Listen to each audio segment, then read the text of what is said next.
Se llama Te odio, Andrés Manuel, y dice lo siguiente. El 5 de noviembre pasado, en un evento con diputados del PAN, Pedro Ferriz de Con, Macario Esquetino, Luis Pasos y Gustavo de Hoyos pronosticaron el fin del llamado superpeso. Luego de un profundo análisis económico, podemos proyectar un desliz del peso a 25 por dólar para 2023. La deuda escala, el sector económico espera y la inversión no confía, escribió el primero, Ferriz de Con. Estamos en el sexto mes y la moneda estadounidense se ha construido bandas entre los 17 y los 18, con episodios de presión que, al menos en las últimas semanas, tienen que ver con las negociaciones para el techo de deuda en Washington. Nadie, por supuesto, ha corregido la proyección, producto supuestamente de un profundo análisis económico, entre comillas. Por fortuna sus pronósticos no se cumplieron y para mayor fortuna aún, hay muy pocos que puedan considerarlos serios. Los inversionistas, a juzgar por los resultados, no los toman en cuenta para decidir. Los mercados se han vuelto inmunes a pronósticos similares porque si hicieran el más mínimo caso, estaríamos ahora mismo en 22, 23 pesos por dólar, es decir, entre 4 y 6 pesos arriba del cierre del viernes pasado. El cálculo es de hace casi 7 meses. A menos de que la economía mexicana se enfrente a un imprevisto que no es considerado en su análisis, el dólar no superará los 20 pesos este año y el análisis de Ferriz, Esquetino, Pasos y de Hoyos no se cumplirá. La encuesta sobre las expectativas de los especialistas en economía del sector privado, así se llama, que publicó Banjico el 2 de mayo pasado, calculaba un cierre de año en 19.13 y para 2024 en 20.00 pesos por un dólar. Pero si uno revisa la serie, es decir, los pronósticos mensuales acumulados de esas más de 30 casas de análisis que consulta Banco de México, sus cálculos son más o menos los mismos desde el primer trimestre de 2022, aunque han venido mejorando la posición del peso. ¿Por qué entonces invitaría el PAN a una mesa de análisis sobre la economía a estos cuatro personajes? Porque si uno revisa los pronósticos de varios de ellos que han hecho a lo largo de meses e incluso desde antes de que asumiera Andrés Manuel López Obrador la presidencia, es claro que se han equivocado. Si fueran, digamos, directores de planeación financiera de cualquier empresa grande, ya los habrían despedido. Habrían llevado a tomar posiciones en dólares para saldar deuda futura o para prever compras en el extranjero y habrían provocado enormes pérdidas a los socios. De hecho, el periodismo económico y financiero especializado que se cultivó desde la década de 1980 y floreció en la de 1990 se ha venido extinguiendo o, mejor dicho, se ha transformado. Por supuesto que quedan todavía algo de aquello por ahí y se demostró con el episodio de Germán Larrea, Grupo México y Banamex. Pero el periodismo que especula con los datos e inventa cifras, situaciones y escenarios es el más aplaudido, el más común. Lo mismo ha pasado con los analistas del sector. Los que son marcados críticos políticos del presidente se han abierto espacio en casi todos los medios. Quizás el mejor ejemplo sea Gabriela Siller de Banco Base, fuente obligada de las agencias EFE o de Carlos Loret, mientras que la revisión fría de los números y las tendencias que ayudan a tomar decisiones han terminado como folletos internos para inversionistas. La política ha consumido capacidad de análisis. A la mayoría de los periodistas ya no les importan los hechos, sino lo que quieren decir sobre los hechos. Germán Larrea, un depredador sin un ápice de solidaridad social, fue declarado víctima en segundos por la intervención federal de 120 kilómetros de vías de las 11.000 que tiene concesionadas, sin importar que el proyecto para el que se requiere ese tramo beneficiará a miles y miles de ciudadanos. Se odia al presidente y entonces se le da la razón a un empresario con una terrible historia de abusos y de avaricia.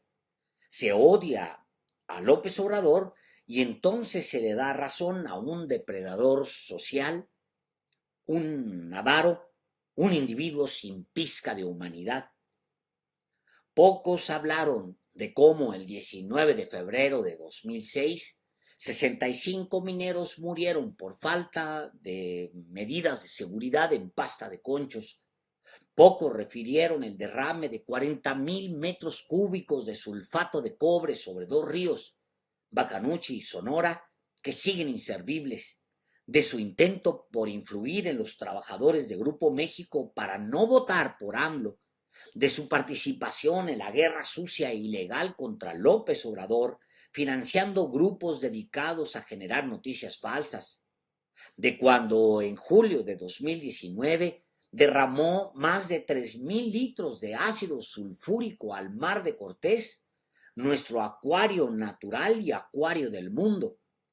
Pocos recordaron que ese individuo, Germán Larrea, siempre ha salido impune de todas las tropelías que comete. Pocos recordaron que apenas pierden atención sus atropellos, retira sus promesas a los afectados. El argumento para defender a un depredador que es cuestionado incluso dentro del sector empresarial es la certeza jurídica, entre comillas. Claro, porque hay certeza jurídica cuando el gobierno les entrega concesiones para que exploten territorio nacional por apenas unos cacahuates, pero no la hay cuando el mismo gobierno le pide que regrese un pedacito de todo lo que le dio en préstamo para obras de beneficio social.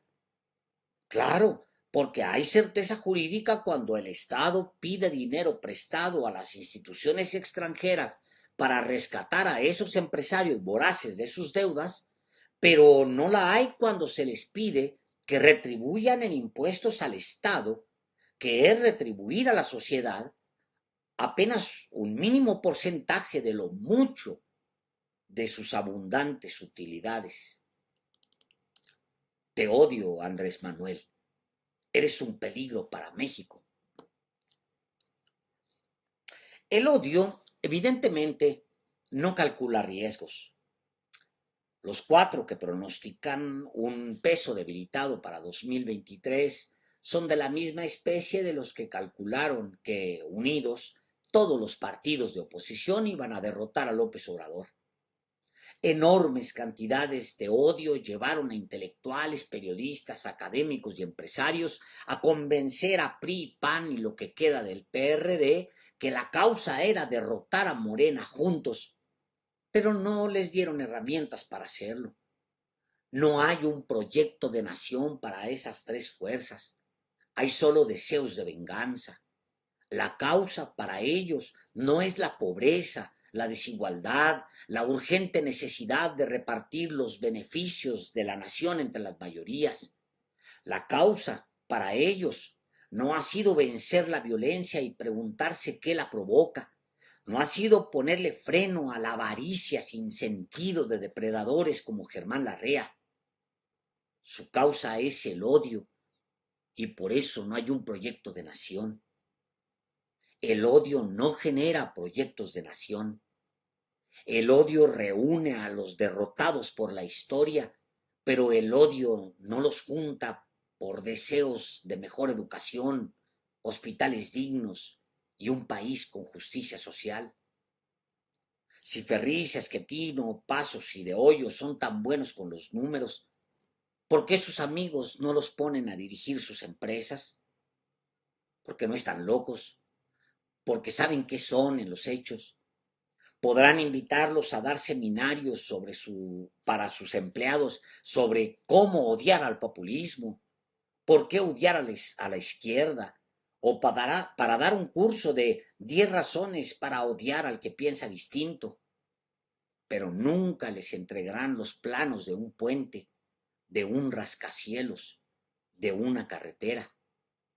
Estoy seguro que nadie ha escuchado a Lili Telles hablar sobre cómo recaudar más impuestos, qué hacer con el estrés hídrico o cómo sacar a tantos mexicanos de la pobreza más allá del discurso rancio de enséñales a pescar, no les des pescado.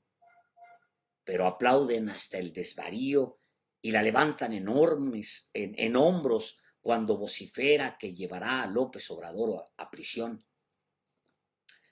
Claudio X González empezó a redactar en 2021 un proyecto de nación, según había dicho. Es hora que no lo presenta.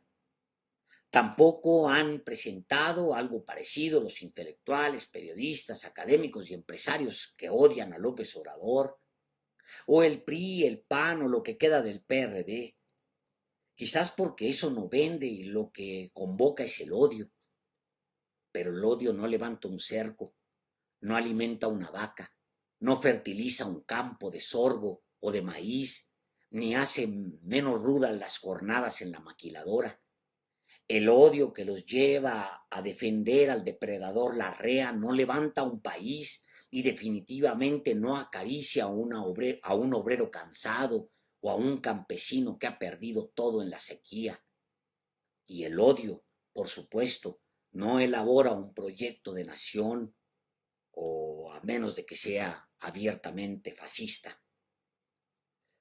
Pienso que el país necesitará en algún momento a una oposición realmente responsable, una que sea capaz de ver hacia adelante y que no vea la toma del poder como lo más urgente, que no recurra al odio como inspiración y trabaje en proyectos para impulsar a México, una oposición que sea capaz de presentarse como una alternativa y no como un club, por cierto, cada vez más mermado de odiadores hasta el infinito.